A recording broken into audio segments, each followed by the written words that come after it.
Alors, on a vu dans une vidéo précédente que chacun des paramètres qui apparaît dans l'expression de la fonction sinusoïdale a une influence sur l'apparence du graphique de la fonction en question. L'ampleur des oscillations est liée à la valeur de A. Le rythme des oscillations, le rythme des oscillations, c'est est-ce que sur une période de temps, la fonction oscille très souvent ou est-ce qu'il y a très peu d'oscillations. Donc, le rythme des oscillations dépend de la compression ou de l'étirement de la fonction sinusoïdale et ça, on a vu que c'était lié au paramètre oméga. Ce paramètre s'appelle la pulsation, il peut aussi s'appeler vitesse angulaire en référence à une roue qui tourne et pour laquelle on regarde la hauteur de la pipette. On a vu que ça nous créait effectivement une fonction sinusoïdale dont justement l'étirement dépend de la vitesse à laquelle va tourner cette roue, donc vitesse angulaire, l'angle bouge vite ou pas vite, ce qui donne une fonction qui est étirée ou moins étirée. Alors revenons à ce oméga que nous on appellera la pulsation. Eh bien cette pulsation, elle est liée indirectement à la période et à la fréquence du signal. Regardons un petit peu ce que j'ai dessiné ici. Donc j'ai une fonction qui s'appelle la fonction sinus 2x, c'est son expression analytique, c'est celle qui est dessinée en rouge, et on voit que le oméga vaut 2 dans cette fonction-là.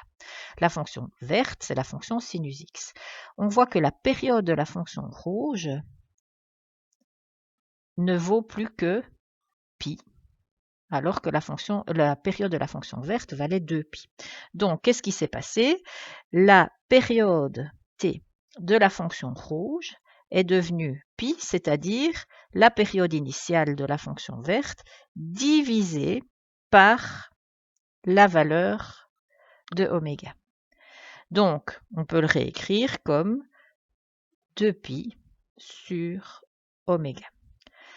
T égale 2π sur oméga peut aussi se réécrire t fois oméga égale 2π ou encore oméga égale 2π sur t.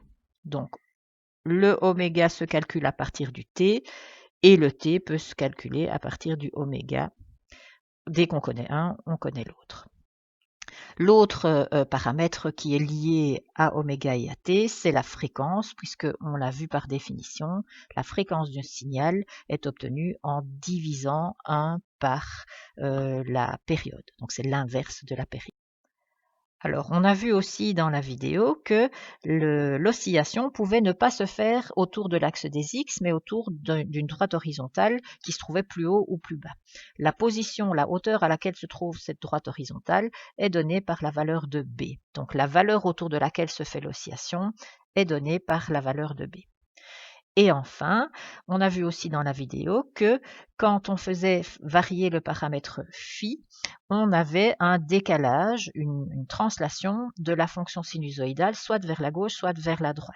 Ce paramètre phi s'appelle la phase ou le déphasage, mais on a vu aussi sur la vidéo que, en fait, ce n'était pas nécessairement exactement le décalage qu'on voyait sur le dessin. Ça dépendait en fait de la pulsation. Quand on avait mis la pulsation à 2, sinus de 2t, eh bien le décalage qu'on obtenait en faisant varier la valeur de phi n'était pas égal à phi, mais était égal à quelque chose qui était proportionnel à phi.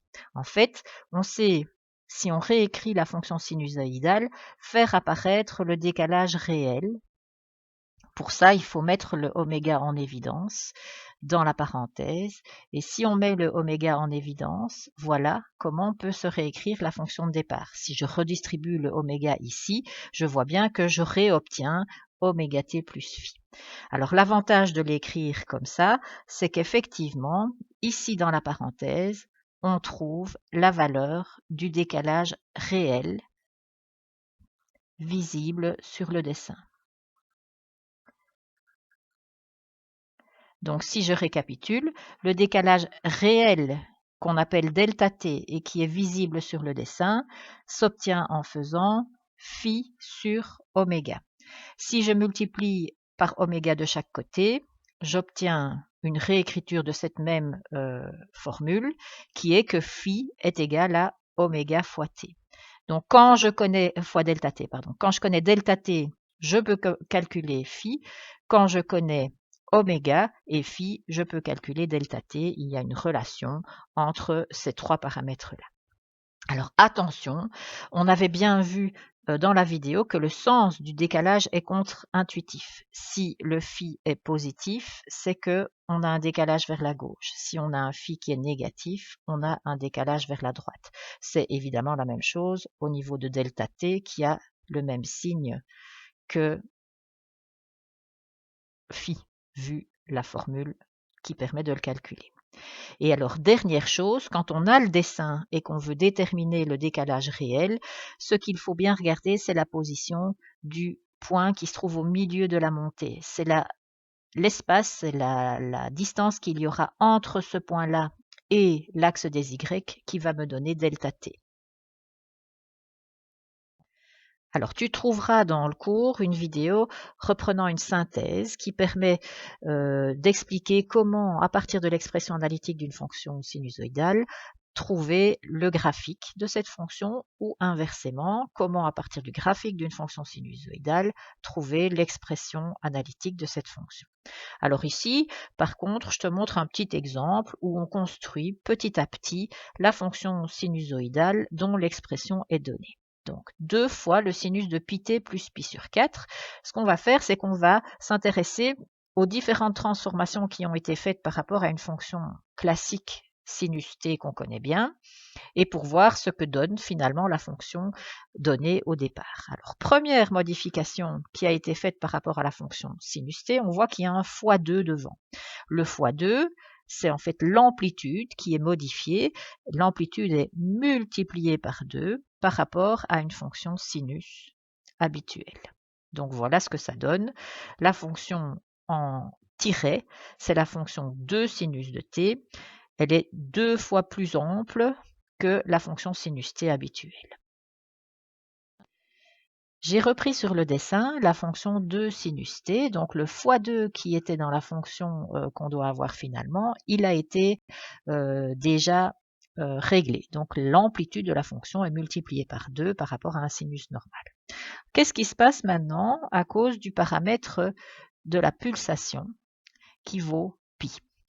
On sait que la pulsation agit sur l'étirement ou la compression de la fonction. Donc, si je veux dessiner la fonction 2 sinus pi fois t, eh bien, dans la fonction 2 sinus pi fois t, par rapport à la fonction 2 sinus t, il y a un changement de la période. La période est égale à 2pi sur la pulsation, c'est-à-dire 2pi sur pi ici. 2pi sur pi, ça fait 2. Donc, ça veut dire qu'il y a une compression latérale qui doit se faire par rapport à la fonction précédente, de telle sorte que la période soit égale à 2 et plus à 2pi. C'est exactement ce qu'on voit sur le dessin. La période de la fonction 2 sinus pi fois t est une période qui est passée à 2 plutôt que 2pi. Elle a été comprimée. Alors, il nous reste à voir l'influence du plus pi sur 4. Donc, pour le moment, la fonction en pointillé, en gros pointillé, c'est la fonction y égale 2 sinus pi fois t. Et on voudrait bien voir ce qu'il faut faire pour arriver à la fonction 2 sinus pi fois t plus pi sur 4. Donc, quelle est l'influence du plus pi sur 4?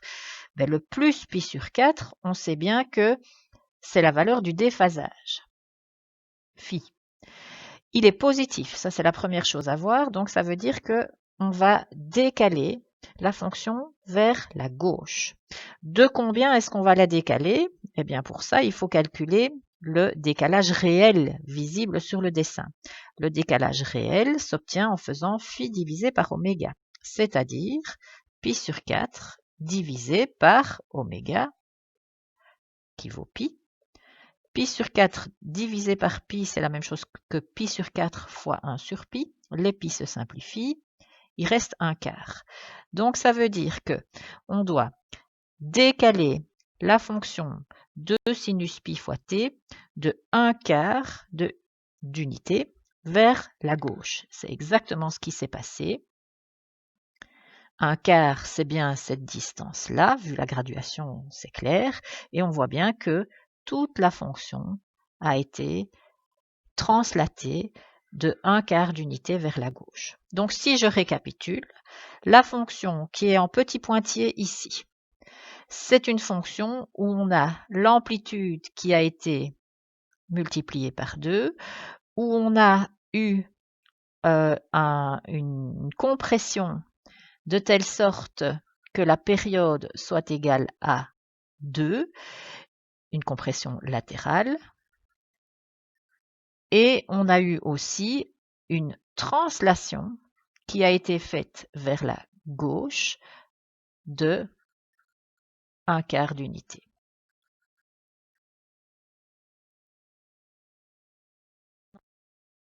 Alors, la dernière partie ici t'explique comment faire la somme de deux fonctions sinusoïdales. Alors, la somme de fonctions sera revue par la suite, mais tu peux peut-être déjà comprendre globalement en quoi cela consiste.